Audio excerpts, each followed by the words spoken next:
Hello students, class seventh. आज हम आपका ज्योग्राफी का 7th चैप्टर ले रहे हैं, natural vegetation and wild life. जो प्रकृति में अपने आप ही वेजिटेशन होती है उसे हम नेचुरल वेजिटेशन कहते हैं, और वाइल्ड लाइफ जो जंगलों में जानवर रहते हैं उनके बारे में हम इसमें पढ़ेंगे। Natural vegetation and animal life depends on climate, relief and soil. तो ये डिपेंड करता है कि कहाँ की क्लाइमेट है, कैसी है, उसके रिलीफ फीचर्स कैसे हैं, सॉइल कैसी है, वहाँ पर वैसे ही वेजिटेशन और एनिमल लाइफ पाई जाती है। फॉर एग्जांपल पोलर रीजन पे पोलर बियर मिलता है, और जबकि हमारे जो रेगिस्तान है तो वहाँ पर कैमल्स मिलते हैं। तो diversity of India's climate and relief have made natural vegetation and animal life interdependent on each other and they form a single ecosystem. तो इंडिया की जो क्लाइमेट और रिलीफ फीचर्स हैं वो सब मिलाकर एक नेचुरल वेजिटेशन एनिमल लाइफ है जो आपस में इंटर डिपेंडेंट होते हैं एक दूसरे पे, और एक वो इकोसिस्टम तैयार करते हैं। This ecosystem has form a single ecosystem has evolved through thousands of years.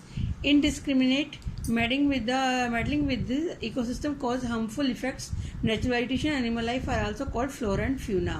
तो जो इनडिस्क्रिमिनेट हुआ, मेडलिंग हुई उस इकोसिस्टम में, उसकी वजह से बहुत हार्मफुल इफेक्ट्स हुए।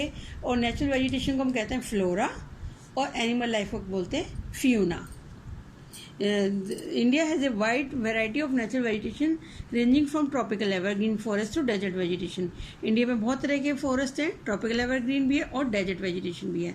तो उनके बारे में हमने 6 पार्ट में उनको डिवाइड किया है। वो है tropical evergreen forest, tropical deciduous forest या मानसून फॉरेस्ट भी बोलते हैं उनको, tropical thorn and shrub forest, desert vegetation, mangrove forest और Himalayan vegetation.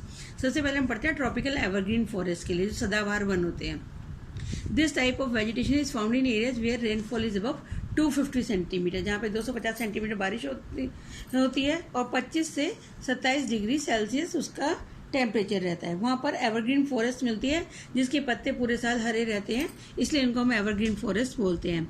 The heavy rainfall, high temperature and humidity are responsible for the growth. तो यहाँ पे रेनफॉल बहुत होती है, हाई टेम्परेचर होता है, ह्यूमिडिटी होती है, जिसकी वजह से पेड़ों की ग्रोथ बहुत अच्छी होती है, डेंस फॉरेस्ट पाए जाते हैं। The trees grow about 60 metre high, the branches of tree form a canopy और prevent the sunrays from reaching the ground. 60 metre तक हाइट होती है, इसकी वजह से जो सूरज की किरणें जो है वो भी धरती पर नहीं आ पाती।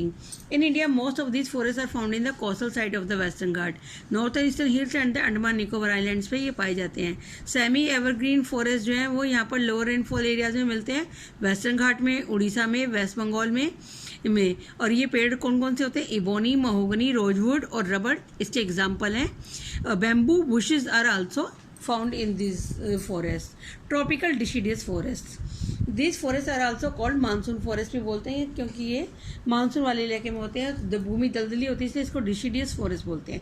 दे cover a greater part of India, they are found in region where the rainfall is between 75 to 250 centimetre बारिश होती है। These forest are found in the eastern slope of Western Ghat, Jammu Kashmir, West Bengal, Chhattisgarh, Orissa, Bihar, Jharkhand में ये पाए जाते हैं। और ये जो पेड़ होते हैं ये थोड़े छोटे भी होते हैं, fewer and shorter. Bamboo and canes are also grown here, the trees shed their leaves at the beginning of summer. गर्मी आने पर ये पेड़ अपने पत्ते जो है झाड़ देते हैं, क्योंकि सर्दी आने पर इनकी पत्तियां सूख जाती हैं, जो गर्मी की शुरुआत में झड़ जाती हैं, और पेड़ों को ताकि फिर से एनर्जी मिल सके। The important trees of this forest are teak, sal, sandalwood, ये पेड़ हैं। They have great commercial value, क्योंकि ये पेड़ों की टीक है, साल है और सैंडलवुड है, इनकी मार्केट में बहुत अच्छी वैल्यू होती है। सैंडलवुड चंदन की तो तस्करी भी की जाती है कुछ जगह पर, कर्नाटका में स्पेशली वहाँ पे चंदन की तस्करी की जाती है। Asian forest of Karnataka have sandalwood trees, where these forest are cut down और burn, bushes and grass have taken their place. जब काट देते तो वहाँ पर घास आ जाती है। Tropical thorn and shrub forest, कांटे वाले पेड़ जो होते हैं, छोटी झाड़ियों वाली। These forest are found in the central part of the Deccan plateau, Deccan plateau के सेंट्रल पार्ट में मिलते हैं, और southern part of Maharashtra, belt area of Karnataka, Cuddapah और कुर्नूल जो है आंध्र प्रदेश के, वहाँ पर भी ये श्रब फॉरेस्ट पाए जाते हैं। Where the annual rainfall is between 60 to 75। This forest have short stem trees, बबूल और कीकट जैसे जो पेड़ हैं वो यहाँ पर पाए जाते हैं, कटीले और झाड़ी वाले। कासवी trees are coarse grass, palm and kika trees are also found there. Desert vegetation जो डेजर्ट एरिया में पाई जाती है जहाँ रेगिस्तान होता है। This type of vegetation found in region where the annual rainfall is less than 50 centimetre. 50 centimetre से कम या ना के बराबर बारिश होती है, वहाँ पर डेजर्ट वेजिटेशन मिलती है। राजस्थान है आपका, थार डेजर्ट है, the border of the Punjab, Haryana, Gujarat have this type of vegetation. This trees which grow have their deep root, उनकी जड़ें बहुत गहरी होती हैं, जो बारिश ना होने पर भी वो गहरी जड़ी होने के कारण जो है झाड़ियाँ खड़ी रहती हैं। थिक लीव्स होती हैं और थ्रोन होते हैं, कांटे होते हैं। खजूर के पेड़ हैं वो सबसे ज़्यादा कॉमन है यहाँ, ओएसिस के पास पाए जाते हैं। बबूल, पाम, वाइल्ड डेट्स और कैक्टस, ये इंपॉर्टेंट ट्रीज हैं जो डेजर्ट वेजिटेशन में पाए जाते हैं। बबूल ट्री जो yield gum and its bark yields tanning material, इसका टैनिंग मटेरियल होता है which is use for treating animal skins. Animal skins को जो है वो करने में यूज़ किया जाता है बबूल का। Mangrove forest, these forest are found through the tides, जहाँ पर टाइड्स आते हैं, समुद्र का पानी आता है, वहाँ पर मैंग्रोव फॉरेस्ट मिलते हैं। They are found along the deltas and entries of rivers, deltas area में जैसे कि West Bengal. That are subjected to tides pendant roots like those of banyan tree are the characteristics of the mangrove forest.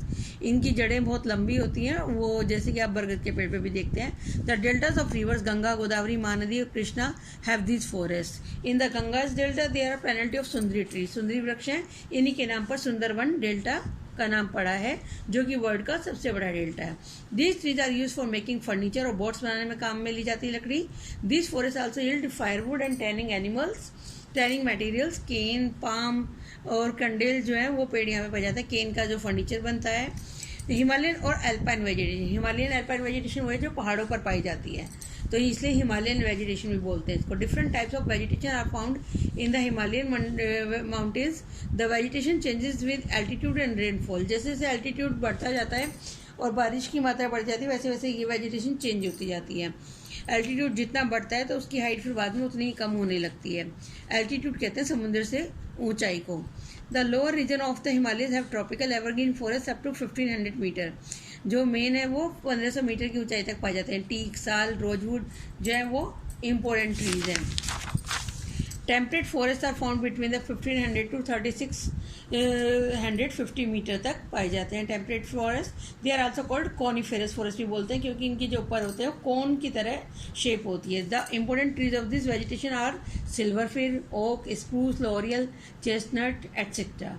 ये वाले पेड़ हैं जो यहाँ पर पहाड़ों में पाए जाते हैं। Grassland are found in altitude between 3650 to 4875 meter, और जब ज़्यादा हाइट पे पहुँच जाते हैं 3600 मीटर से ऊपर, तो वहाँ पर ग्रासलैंड पाए जाते हैं ज़्यादा हाइट पर। रॉडोडेंड्रॉन, विलो, जुनिपर और प्रिमरोज ट्रीज पाए जाते हैं। Flowering plants are found in alpine meadows, flower वाले पेड़ जो है वो एल्पाइन मीडो में मिलते हैं। During summer at still higher altitude lichen and moss are found, और जब ज़्यादा गर्मी होती है तो वहाँ पर लीचेन और मॉस पाए जाते हैं, क्योंकि गर्मी में बर्फ़ पिघलने के बाद लीचेन और मॉसेज हो जाती हैं। Above 600 meter the region is covered with snow and has no vegetation, और उसके ऊपर जब 6000 मीटर से ऊपर चले जाते हैं तो वहाँ पर वो बर्फ़ से ढकी होती हैं चोटियाँ, तो इसलिए वहाँ पर वेजिटेशन नहीं होती।